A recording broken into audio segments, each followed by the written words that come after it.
The story of Christine is more than a tale of a killer car. It's also a reflection of the actors who gave it life, many of whom faced struggles the audience never saw. Some left us far too soon, their legacies forever tied to the film that captured their spirit. Others continue to live quietly, carrying the memories of a cult classic that still haunts and inspires. Behind every performance lies a human story of passion, loss, and resilience. And as we reveal the most shocking truth about one beloved star, stay with us until the end. You won't believe what happened. Harry Dean Stanton, Detective Rudy Junkins. Harry Dean Stanton was born on July 14, 1926, in West Irvine, Kentucky. By the time he appeared in Christine in 1983 at the age of 56, he had already become one of Hollywood's most respected character actors. His role as Detective Rudy Junkins, the quiet investigator who slowly uncovers the truth behind the killer car, gave the film its moral grounding. With his weathered face and understated delivery, Stanton brought authenticity to every scene.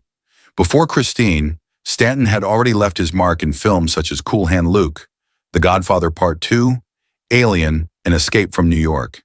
He was known for doing less, but meaning more, transforming small roles into unforgettable performances.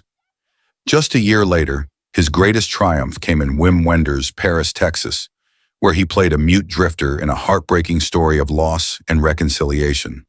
Off-screen, Stanton lived simply, writing music, singing folk and country, and surrounding himself with friends like Bob Dylan and Jack Nicholson. Though he never married and had no children, he was admired for his independence and honesty. In his later years, he continued acting, appearing in The Green Mile, Big Love and Lucky, as well as David Lynch's Twin Peaks, The Return. On September 15, 2017, Harry Dean Stanton died of natural causes in Los Angeles at the age of 91.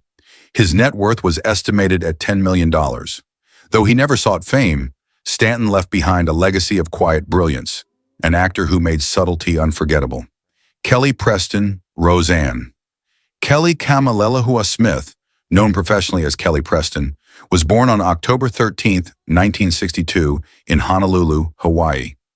At just 20 years old, she made one of her earliest film appearances in Christine, 1983, likely in a brief uncredited background role as a student.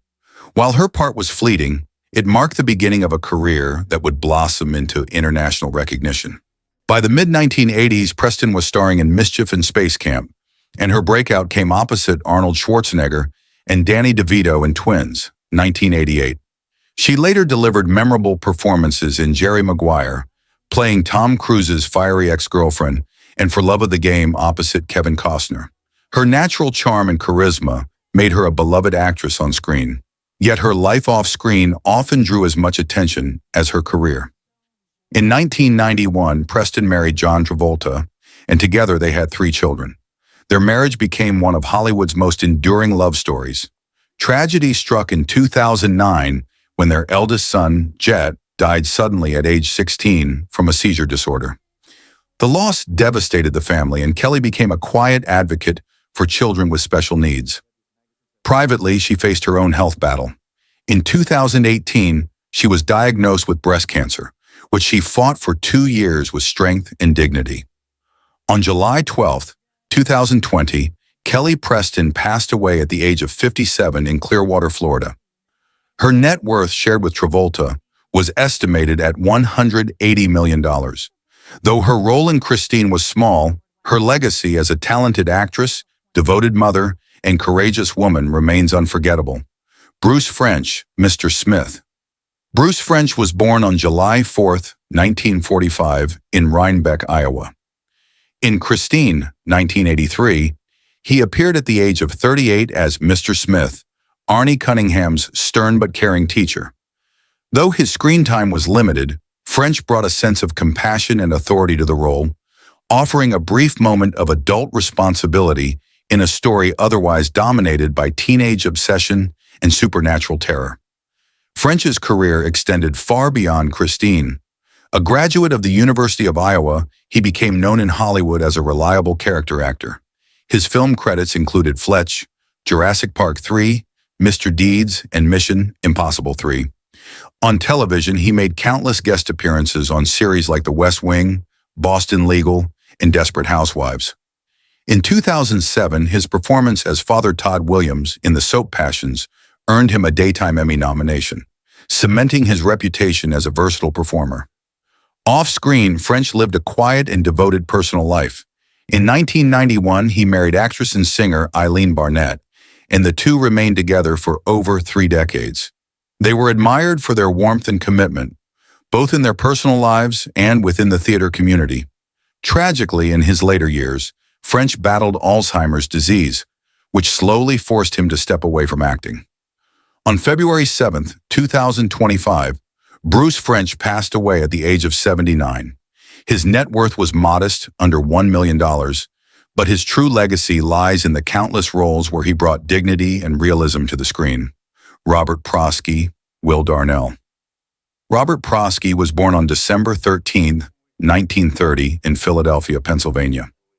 At 52 years old, he played the gruff and sharp-eyed Will Darnell in Christine, 1983.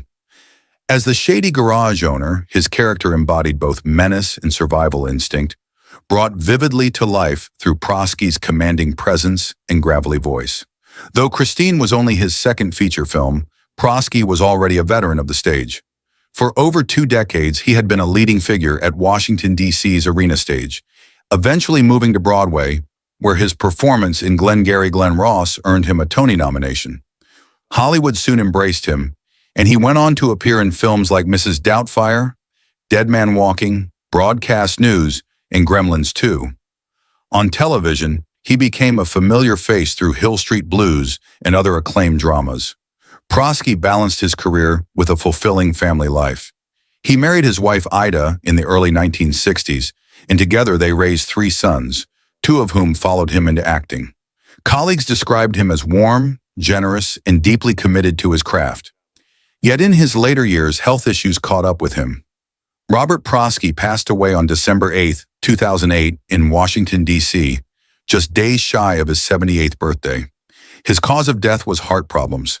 His net worth was estimated at around $2 million, modest compared to his influence. Prosky's enduring gift was his ability to elevate supporting roles into unforgettable characters, leaving behind a legacy of depth and integrity. William Ostrander, Buddy Repperton. William Ostrander was born on September 21, 1959. At just 24 years old, he terrified audiences as Buddy Repperton in Christine, 1983. His portrayal of the hot-tempered bully felt frighteningly real, channeling raw aggression and menace that set the stage for Arnie's descent into darkness. Though a supporting character, Buddy became one of the most memorable villains in 1980s horror thanks to Ostrander's intensity. After Christine, Ostrander worked steadily in film and television.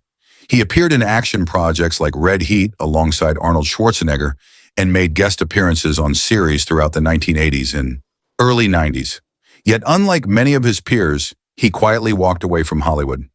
By the mid-1990s, Ostrander had left acting behind to pursue a new path rooted in community and the environment. He became an organic farmer in California, focusing on sustainable agriculture and clean energy. His work reflected a shift from performance to purpose, choosing to nurture the earth instead of chasing stardom. In 2016, Ostrander re-emerged in public life, not in entertainment, but in politics. Running for Congress in California's 24th district, he campaigned on education reform and renewable energy. Though unsuccessful, his candidacy revealed a man deeply committed to real change. Today, at 66, he continues his work as an environmental advocate and community leader, teaching workshops and speaking on sustainability. His journey from on-screen bully to real-world activist is remarkable, proof that life after Hollywood can take a completely unexpected, yet deeply meaningful direction. Alexandra Paul, Lee Cabot. Alexandra Paul was born on July 29, 1963 in New York City. At 20 years old, she played Lee Cabot in Christine, 1983, the intelligent and strong-willed girlfriend who refuses to stand by silently as Arnie spirals into obsession. Unlike typical horror movie girlfriends of the era, Lee was perceptive, brave, and resilient, and Paul's performance gave her an enduring strength that elevated the film beyond its supernatural thrills.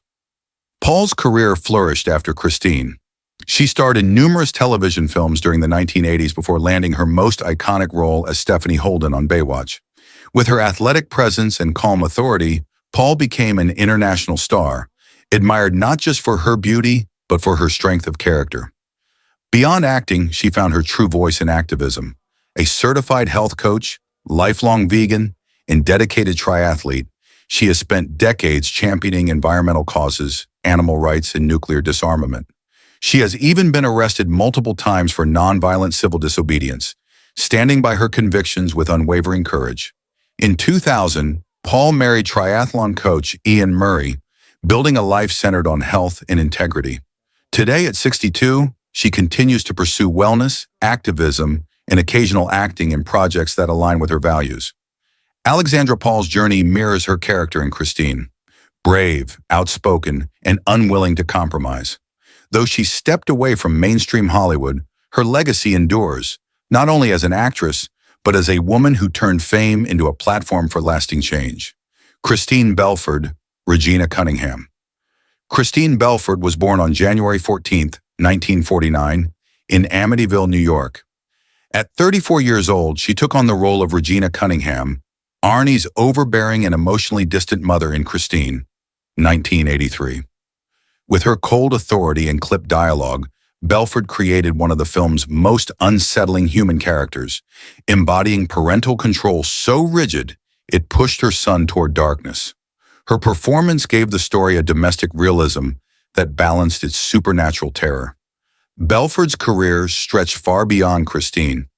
During the 1970s and 1980s, she became a familiar presence on American television, appearing in shows such as Magnum, P.I., The Incredible Hulk, and Battlestar Galactica.